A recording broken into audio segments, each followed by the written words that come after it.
What's up, YouTube, and welcome back to another episode of Dolo's Garage.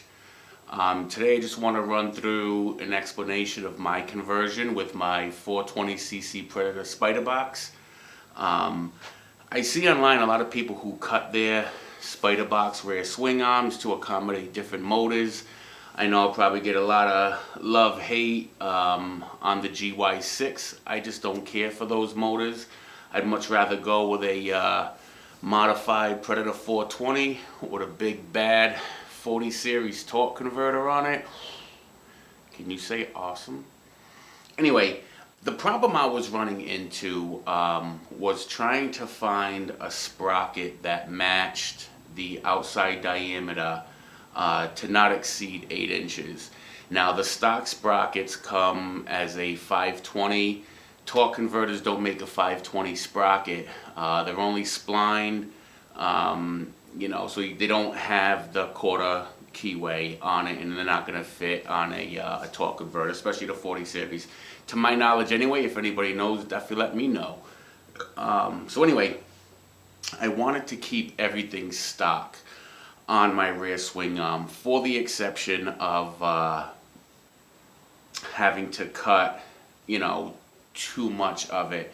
I did put in an extra bar on the bottom because, as you know, the GY6 motors are actually suspended from the rear swing arm and everything bolts from the top, and ultimately it's hanging.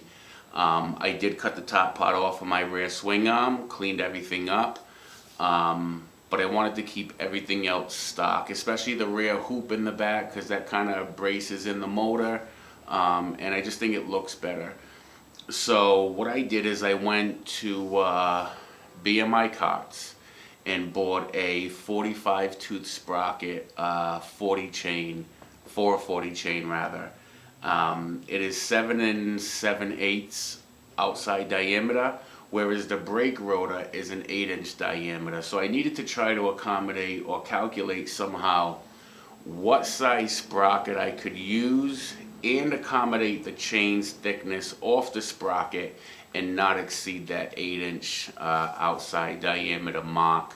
Because if you look at the SPIDERBOX rear swing arms, they have a brace that actually holds in the bottom of the swing arm.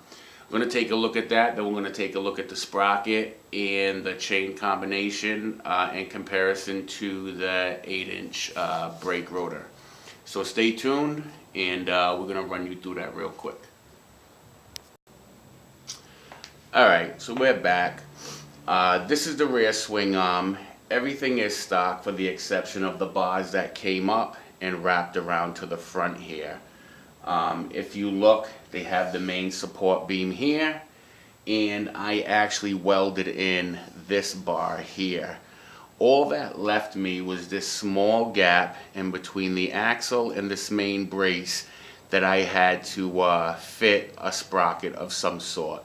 Now, with them running a stock 520 sprocket, it was probably 7.5 inches outside diameter, but I couldn't use that, so I needed at least a 40 chain worthy sprocket. So with the one that I got, it actually fits in here really nice. Everything else is stock. These are the bolt holes for the rotor, the brake caliper, everything there. My axle was able to stay in place where it was factory from, or from stated factory from the, when it was built from, what do you call it, yerf dog. Can't talk today. Anyway, so let me show you the rotor and the sprocket that I bought with the chain so you get a visual of how big that sprocket actually is. So hold tight. Alright, so this here is the stock rotor for the yerf dog. Fits Gen 1 and 2. It's all the same. Here's the sprocket that I bought. Again, this is a 45 tooth sprocket, and if you look, this is what we're looking at. So it's just smaller than the rotor itself. Now, in putting the chain on,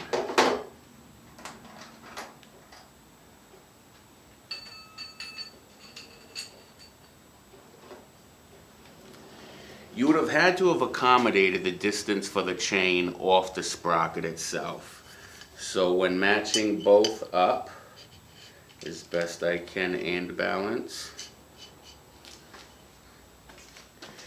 you can see with the chain and the sprocket it does not exceed the 8 inches that is the rotor itself. The rotor, when put on the motor, rather when it's put on the sprocket, blah blah blah, apparently I can't talk today. When the rotor is on the axle, you got about ½ an inch before it's going to hit that first frame piece that I showed you on the rear swing arm. So I had to keep it under 8 inches. Stock sprocket is 31. I'm running a 45. There's not much of a size difference between the two, so I don't think I'm going to notice any big comparable difference between top end and torque. I'm sure to some degree I will. I do have the other sprocket, and you know what? Let me take it off and get a visual. Hold on one second, I'll be right back.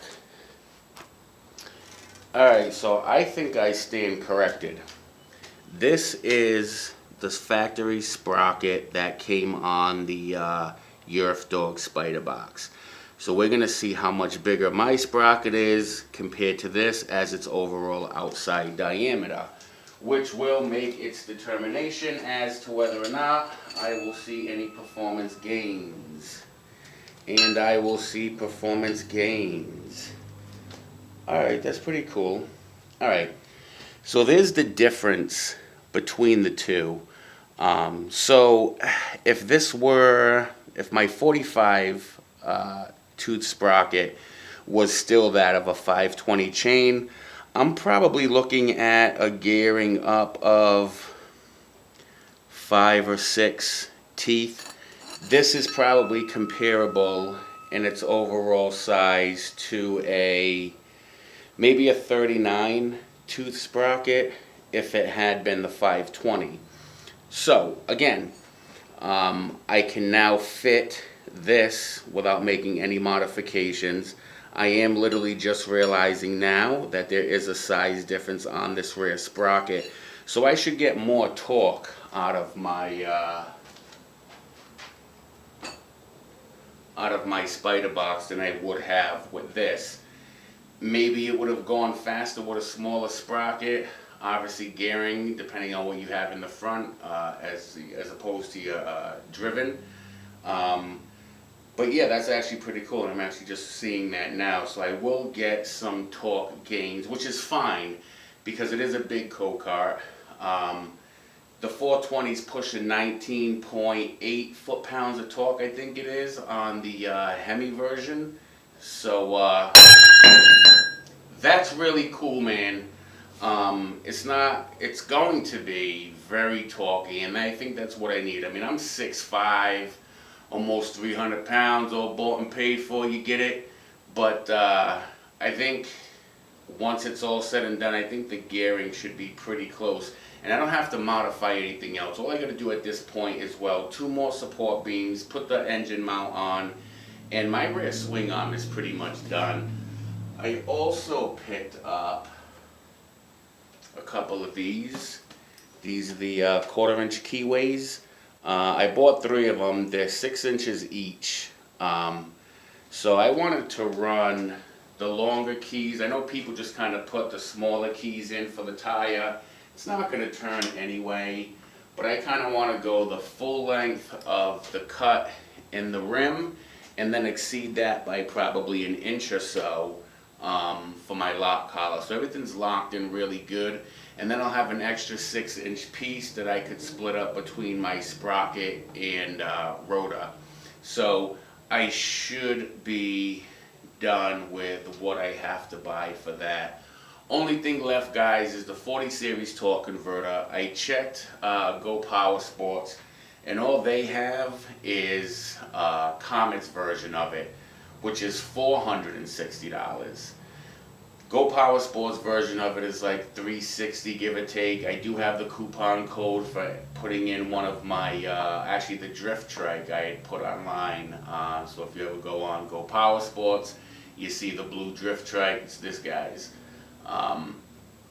So yeah, so I'll have 10% off of that. It pretty much came to $333, but in the on the website it said that it won't be available until the end of October.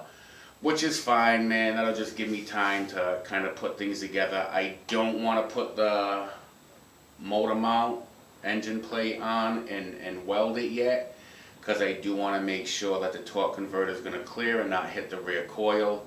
But that's it, man. I just wanted to let you guys know, if you were doing a conversion with a SPIDERBOX, there is no need to chop the hell out of it in order to put a 420 or a 212 Predator motor in it.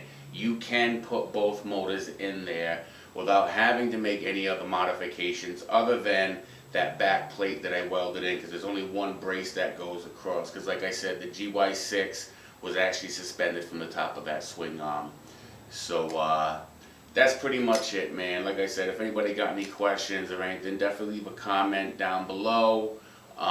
Please like and subscribe. It's always appreciated, man. I will be putting out more videos once I get a bunch of things that I've been needing to get taken care of. I've been busy running around with that. So yeah, like I said, definitely stay tuned, man. I will have the completion of the SPIDERBOX. We will do some rides. I am building another another go-kart, which is a carter. That one's going to be just absolutely reckless. Granted, it'll cost some money to get put together, and it will be equipped with the 212 Predator Hemi that's all souped up. But I'm going to do some crazy shit with that go-kart once it's built. I don't know, man. We'll run over, smash into pumpkins, drive it off little hills and shit. We're gonna do some cool stuff with that go-kart once that's done. But first, prioritize for the SPIDERBOX, and that's pretty much it, man. So do me the favor, definitely like and subscribe, and thank you for tuning in to Dolo's Garage. Be easy.